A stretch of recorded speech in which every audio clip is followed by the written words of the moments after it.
This is Dee from Hong Kong University Asing Lab, and the topic of my talk is efficient decentralized federated singular vector decomposition. And this work is jointly done by me, Junxue, Liu, Yilun, and other co-operators. So this talk will cover these 5 parts. I'll start with introduction to give a brief background and motivation. So you might be curious, why do we study singular vector decomposition? Like many new applications are driven by advancing deep learning technologies like language models. And however, there are still many other applications driven by these traditional math computations, and singular vector decomposition is one of them. It is a very important math building block. So a federated SVD is an essential primitive to support many real-world distributed applications, like factorizing the genetic data to perform genomic-wide association studies, which is also known as GWAS. And also factorizing the Word document data to perform latent semantic analysis and topic modeling. And SVD is also one solver for linear regression.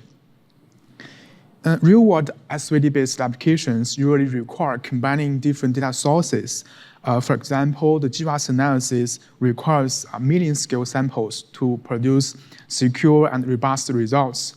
However, that's a single party that does not have the ability to collect and process such huge amounts of data. So that's why federated SVD is the essential primitive to support these distributed applications.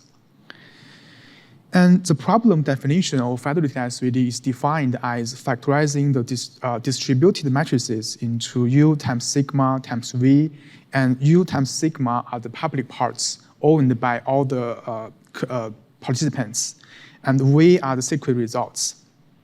So here's an example of SVD on genetic data. After the decomposition, we get shared genetic features and private individual features. So most of the existing federated SVD studies rely on external servers. They offload plenty of computations to these servers, and it actually decreases the privacy protection significantly because the server obtains excessive access to this private data. And intuitive ideas of enhancing this privacy protection at the third-party servers cannot work because first, if picking a subset of the users to work as the servers is not practical because the privacy issue remains in the unselected users. And second, deploying trusted execution environment, TEE at the server is also challenging because the security of TEE relies on the integrity of underlying hardware and firmwares. And this is challenging in all scenarios because these data contributors actually do not trust these external servers. And leveraging homomorphic encryption, HE, at the servers is also challenging because HE brings significant amounts of computational overhead. And I will discuss more on the next page. So apart from this server-aided approach, existing work also have explored using homomorphic encryption to remove the servers because the strong protection of HE enables peer-to-peer exchange of sensitive information without servers. But they suffer from significant efficiency issues. Specifically, the HE-based solution is 4 to 5 orders of magnitude slower than the server-aided and centralized solutions.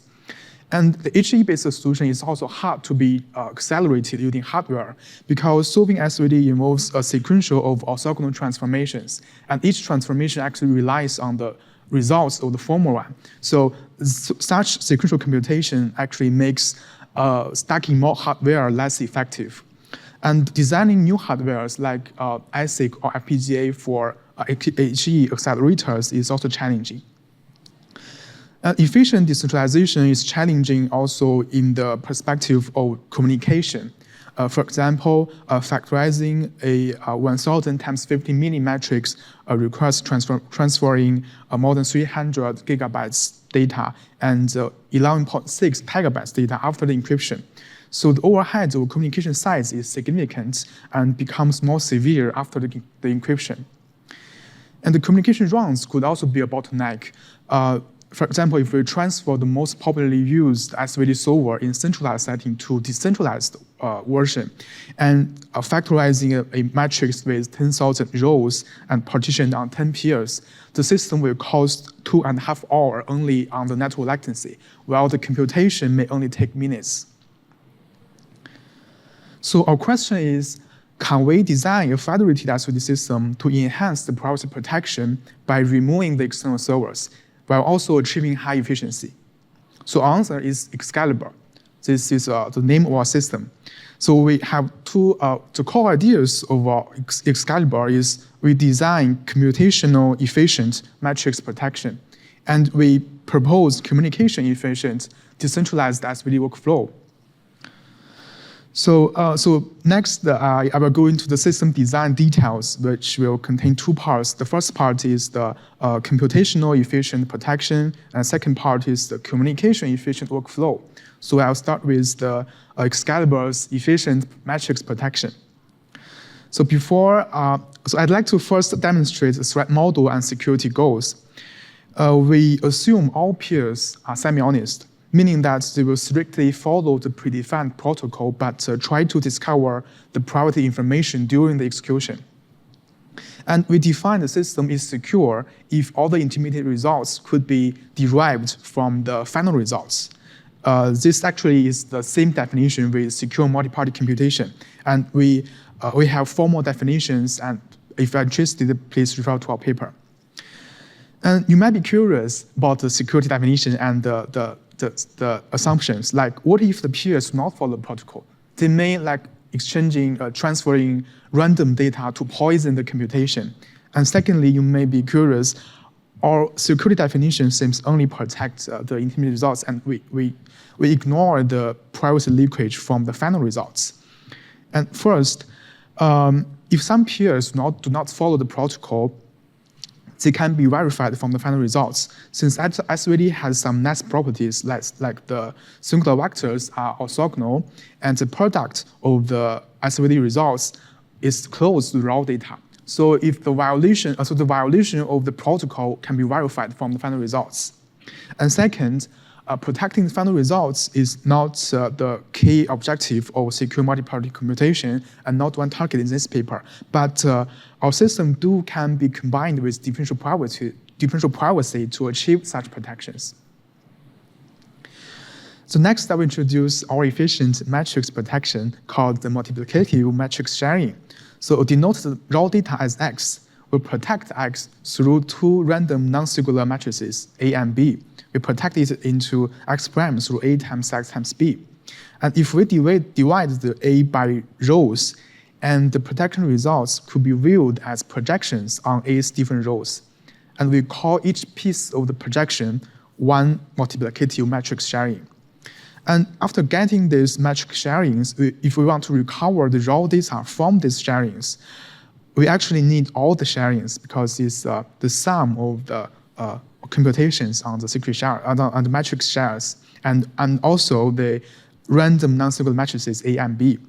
So the protection in our system is, assuming there are k peers, we generate k pieces of multiplicative matrix shares, and then perform the computation on these matrix shares.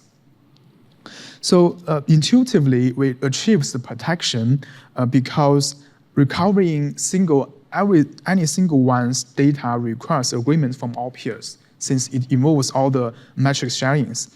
And mathematically, we proved in theorem 1 that if we choose A to be a dense orthogonal matrix and generate the blocks in B to uniformly from the compact group of orthogonal matrices, then our system can achieve lossless accuracy, lossless SVD results, and also satisfy the previous defined security definition. And for the formal proof, please refer to our paper. So our matrix protection seems to be simple yet effective, but it may encounter some efficiency issues, like the complexity of generating and applying random orthogonal matrices is cubic. And how to efficiently support large-scale data? We use 3 optimizations. First, for the dense matrix A, we reduce the algorithm complexity. So instead of generating a dense matrix A and applying it to raw data, we transfer A to a group of 2 times 2 rotations on random selected rows. So that helps us to reduce the complexity from m squared n to mn log m. And second, we solve the I/O bottleneck. Since after our algorithm optimization, we frequently read each row of the data and compute and read back each row of data. That means we have a significant I/O overhead. So this blue line shows after the algorithm optimization, the I/O becomes a bottleneck when we increase the data scales. So our idea is we process the matrix by columns instead of by rows. So we try our best to keep one column of data in the fast CPU cache and read it back to main memory until all of its rotations are finished. So what if one column of data still exceeds the R1 cache, CPU R1 cache? And we further transfer one column of data into rectangular matrix and process parts of them to further reduce the I/O bottleneck. So the third optimization is about the local rotation matrix B. We perform the pre-processing to reduce the complexity. The complexity of the computational overhead of applying matrix B is significant when n is significantly larger than m. And after this pre-processing using QR decomposition, we factorize X into Q transpose times R transpose, times Q transpose. So and we only use R transpose in the subsequential SVD computations. So this reduces the complexity from n squared m to m squared n plus cubic m. This actually significantly increases the efficiency when n is much more larger than m. So with these 3 optimizations, our matrix protection can efficiently support billion-scale data. So after introducing the computationally efficient matrix protection, our remaining target is the communication. So first, we analyze the design space of decentralized SVD. So we summarize this design space based on the categorization of the solver of SVD. So basically, there are 3 types of SVD solvers. First, the most traditional one, the Jacobi iteration. And second, two-set bidiagonalization. This is the most popular used method in existing most popular packages like NumPy and LePike. And also the one-set bidiagonalization. So we analyze the complexity of each pass about the complexity of communication amount and communication size, communication times. So our analysis show Jacobi iteration has significantly higher communication rounds. And the two-set bidiagonalization, although it is the most popular used method in centralized systems, it has larger communication size in the decentralized setting. And surprisingly, the one-set bidiagonalization has minimum communication complexity. So we choose this one-set bidiagonalization, this is highlighted path for building our system. And this gives us this algorithm 1. And actually, if we take deeper loop into the algorithm 1, there are 3 all-reduced communication in the for loop, and they actually become the new bottleneck for our communication. And these communications are hard to be overlapped because they have actually internal data dependencies. Like this real reduce on alpha and beta, the beta requires the results from the previous communication. And we actually managed to solve this problem because we found the underlying shared components of these communications. So we managed to reduce these 2 communication, alpha and beta, into we only communicate once on the theta 1, theta 2, and theta 3. So we used mathematical analysis to break the data dependency. And about the for loops, there are 2 for loops. They start at different indices. The first one starts I-1, and the second starts with I-2. So we overlap them using a parallel style. So this after these optimizations, we reduce the communication times by 66%. So next, I will quickly go through the evaluation and our implementation, test beds, etc. So we implement system using C and C++. We use BLAS and Leye from Intel MKL as the major library. For operations not included in these packages, we implement from scratch and use OMP and VX for parallelism.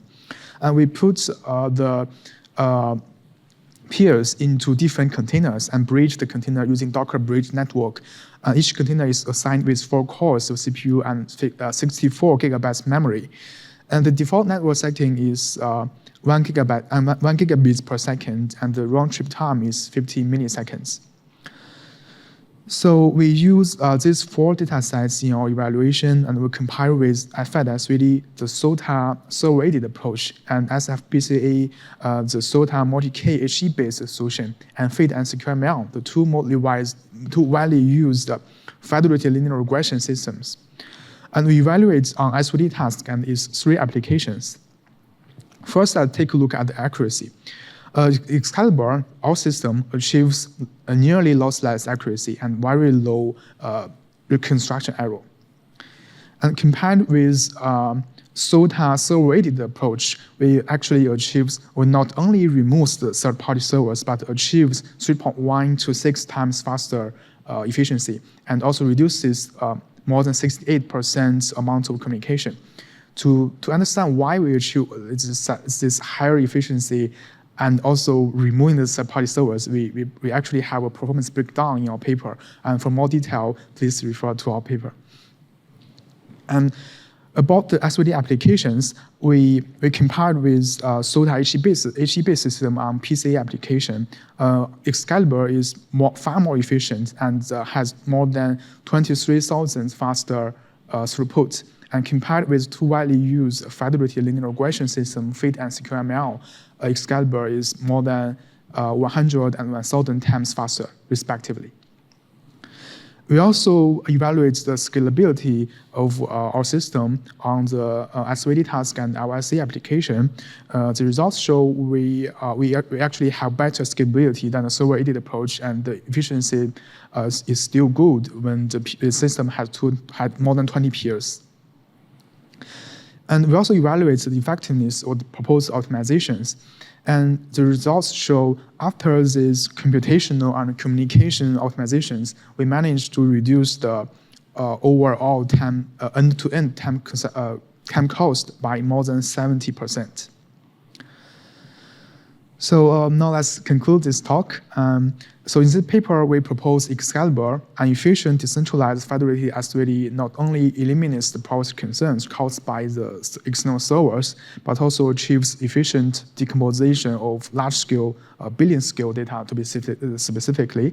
And in the future, maybe we'll focus on the following questions, like how to update the results when more features are drawing in the computation, and how to utilize matrix protection to other scenarios like the secure model inference. So our artifact is also online. You can scan this QR code to take a look. Thank you. This is all for my presentation. I'm happy to take questions.